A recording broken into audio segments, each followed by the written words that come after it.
Mardi dernier, un événement marquant s'est déroulé au siège de la FIFA, niché dans la célèbre Trump Tower de New York. Des discussions cruciales ont eu lieu autour de l'idée audacieuse d'élargir le nombre de participants pour la Coupe du monde de football en 2030. En effet, les responsables de la FIFA, sous la direction de leur président Gianni Infantino, ont rencontré des figures importantes telles que Santiago Peña, président du Paraguay, et Yamandu Orsi, président de l'Uruguay. Ensemble, ils ont modifié les contours d'une proposition déjà soumise en mars 2025, impliquant également l'Argentine.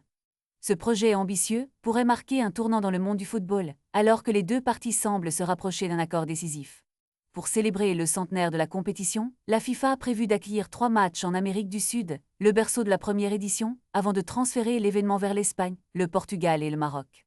Ce serait la première fois que la Coupe du monde se déroulerait simultanément sur 3 continents différents, une innovation qui pourrait redéfinir le paysage du football mondial. Alejandro Domingue, le président de la Conmebol, a partagé sur les réseaux sociaux une vidéo de la réunion, soulignant l'importance d'une telle occasion. Il a déclaré que cet événement ne peut pas se dérouler comme une Coupe du monde ordinaire, insistant sur le fait que cette célébration est unique et ne se reproduira qu'une fois tous les 100 ans. Infantino a également réaffirmé cette vision commune en déclarant « Ensemble, nous cherchons à réaliser quelque chose que le monde n'oubliera pas, car les gens le méritent ». Toutefois, malgré cet enthousiasme palpable, le projet n'est pas exempt de critiques. De nombreux acteurs majeurs du football, y compris l'UEFA, ont exprimé leurs réserves, qualifiant cette initiative de mauvaise idée, craignant qu'elle puisse nuire à la qualité du tournoi et à sa phase de qualification.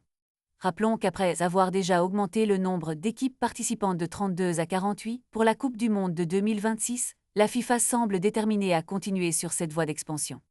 La Coupe du monde de 2030 promet d'être un spectacle sans précédent, mais les débats autour de sa structure soulèvent des questions cruciales sur l'avenir du sport. L'heure est à l'action, et le monde du football attend avec impatience les prochaines étapes de cette aventure audacieuse.